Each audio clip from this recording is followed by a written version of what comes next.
Hey everyone, it's Book Crazy Katie. Today's video is 25 bookish facts about me, actually 37 or 38, and please find me on social media at the following. Thank you.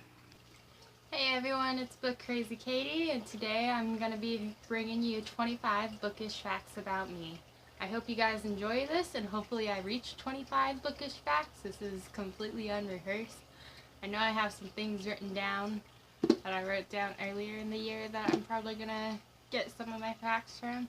I'm going to start with 1. I have not always been the biggest reader.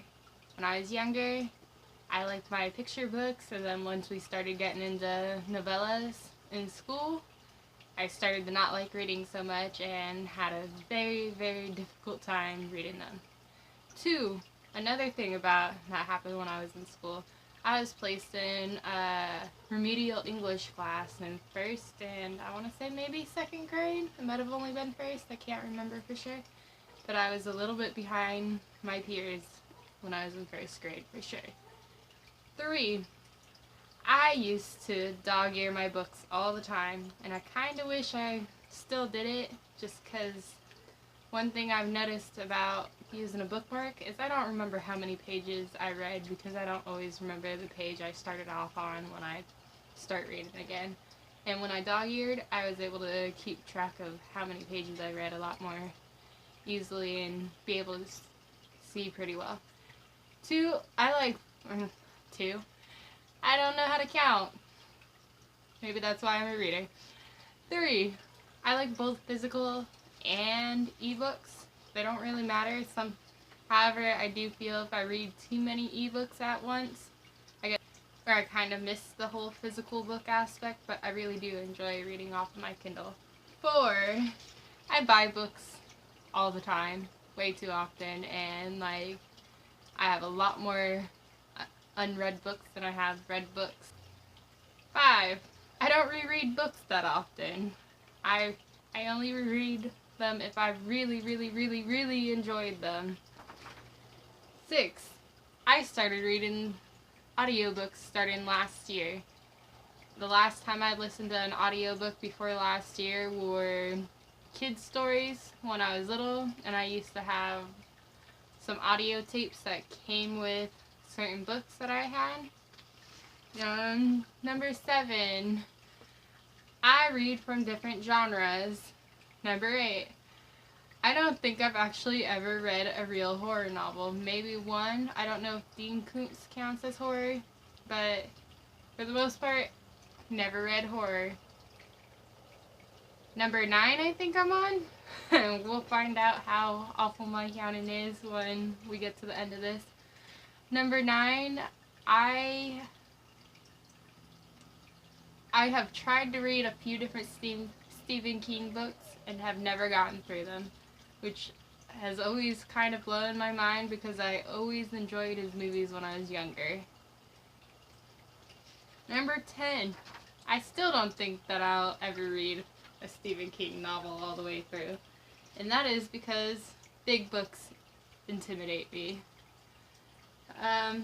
Number 11, I am currently reading the Heroes of Olympus series. Number 12, today I started listening to Love and Jack by Nora Roberts. This will be my first romance audiobook, but nonetheless. However, I have read plenty of Nora Roberts. Number 11 or 12, we're on who knows what number fact. Nora Roberts has been one of my favorite authors for about 17 years now. I started reading her when I was 13. Number 12 or 13, romance novels used to be the only novels that you could get me to read that were not assigned reading for school. Oh, and some young adult before people really called it young adult and it was just part of the teen fiction area. Some teen fiction, number 13 or 14, some teen fiction writers I liked when I was younger was V.C. Andrews and Christopher Pike. And I also read Meg Cabot's The Princess Diaries up until like book 5, 6, or 7. I don't really remember what they were about. Number 14 or 15. Elizabeth Lowell and Jane Ann Krantz were also some of my other favorite authors when I was younger. And number 15 or 16.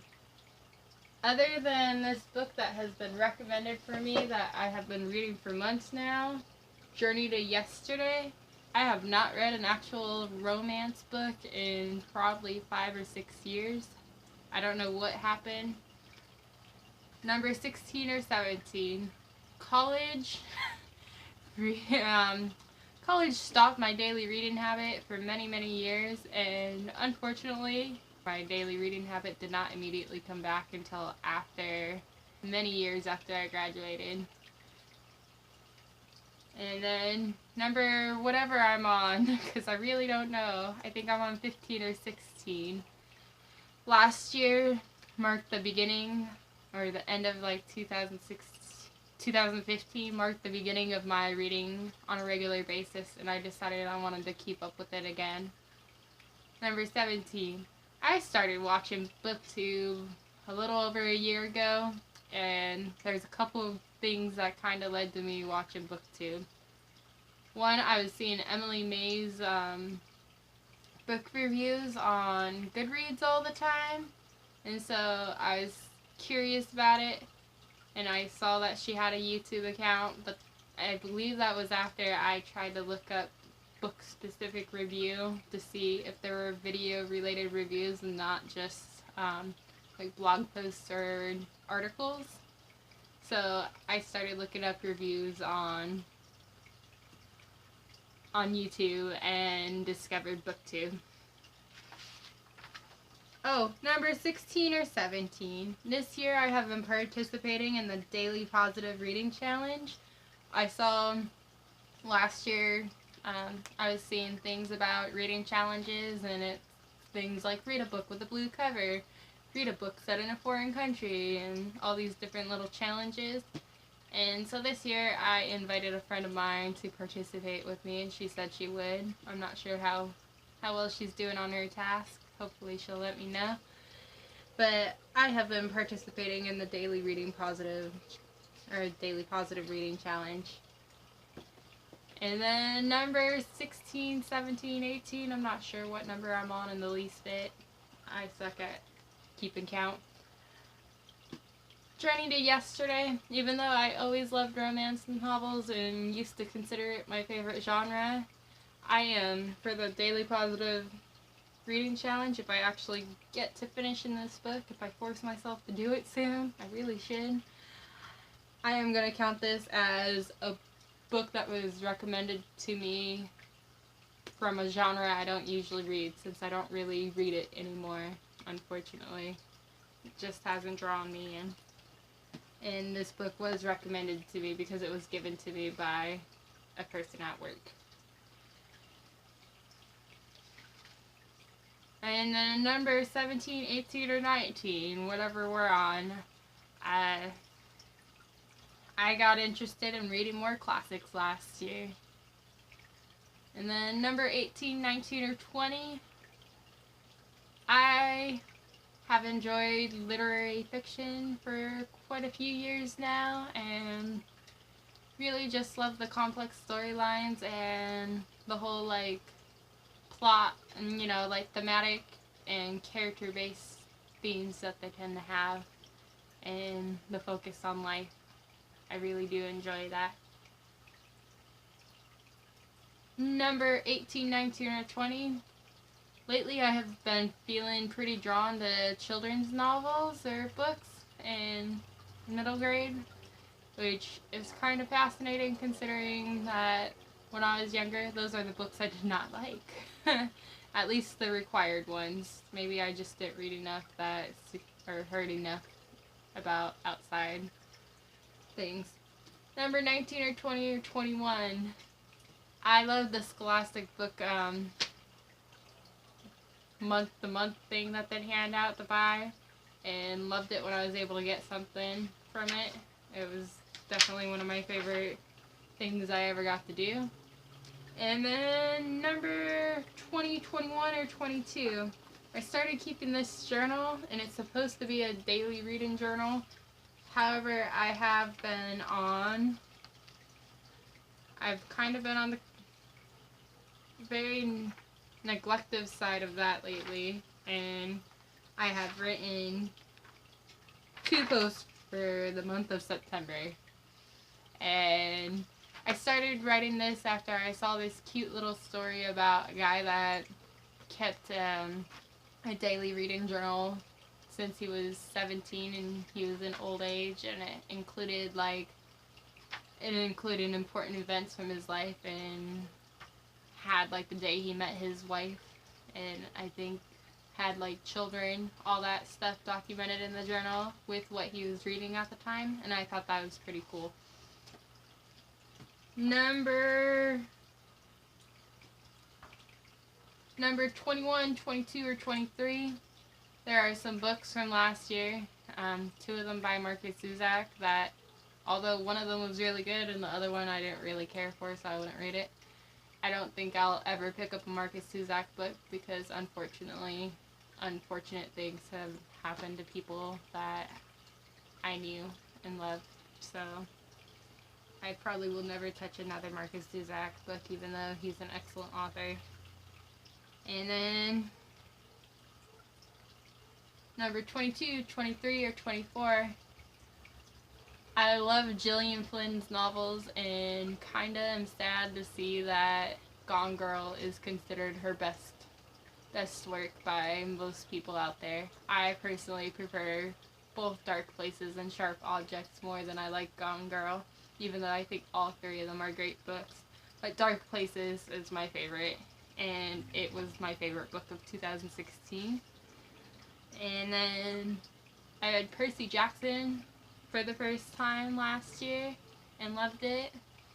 So I've never read Harry Potter, and one of the big reasons why I haven't read it is because I had an unfortunate social studies teacher in 5th grade, and she happened to be teaching the advanced reading class, and unfortunate for me, like,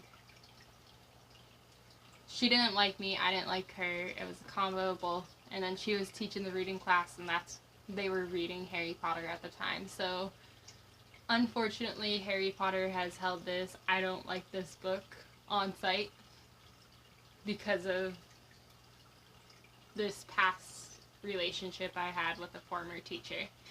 Number 24 or 25, I am considering reading Harry Potter for the first time, and I feel like maybe it will be me buying the 20th edition of Harry Potter, because the cover for that looks pretty amazing, if I do say so myself. And then number 25, 24, 25, whatever. I used to be a person that liked to read one book at a time, and as of last year, I started reading multiple books at a time, and I feel like maybe the problem's getting out of hand. I think I've reached 25 facts, and maybe some of these facts have more. Maybe I went over, maybe I went under. If you see me doing a few more facts about my reading, oh, one more. This might put me even more over if I'm already over. My favorite childhood book was called Rags, and it was the Fuzzy Wuzzy edition. I can't remember the author, even though I've looked it up a few times, and I do want to buy the book again. But like I said, Fuzzy Wuzzy edition of Rags, which is this book about these pet store owners that buy a dog after they got burglarized. And I think I accidentally said pet store. They're not pet store owners, they're grocery store owners. And they buy a dog after their store got robbed. And the dog was supposed to be a guard dog, and they bought it from a puppy. And it was the most loving, most sweet dog ever, and they didn't think that it would ever actually serve its purpose as a guard dog. However, somebody tries to rob the store again, and Rags fulfills his duty. And on top of it, since it was the Fuzzy Wuzzy edition, it had it had soft, velvety, like touchy stuff that you could touch in the book. And I really miss that, and I think I gave that book to my nephew when I was younger. I'm thinking that's what happened, but I can't remember for sure whatever happened to it. I do know some of the pages got torn and colored in because I shared that book with other kids as I was growing up as a teenager and stuff. And so sometimes those kids got a little rep of my book. However, I would love to buy the book again, and probably will do so pretty soon because it holds a special part in my heart. And when I have children of my own, if I have children of my own, I'd like to be able to hand that down to them because it has always been my favorite book. And then one other thing is my favorite book as an adult, my non-childhood favorite book, is Where the Heart Is by Billy Letts. And I probably first read that book 3 or 4 years after the first time I'd seen the movie. And I'm going to keep on going with these facts because I like it. I have many times often seen a movie before reading the book, and I feel that for me that usually works pretty well because I don't feel like I end up hating the movie as much that way or at all. And I usually end up liking the book too. So for me, that personally has worked out. Watch the movie, then read the book. But sometimes it works out the other way around, or I'll purposely do it that way. But I've definitely had better outcomes with watching the movie, then reading the book, rather than reading the book and then watching the movie. Alright, I hope you guys enjoyed this video. If you like it, press the thumbs up icon on there. And also, if you're not already subscribed, please subscribe if you like my content. Thank you. See you again.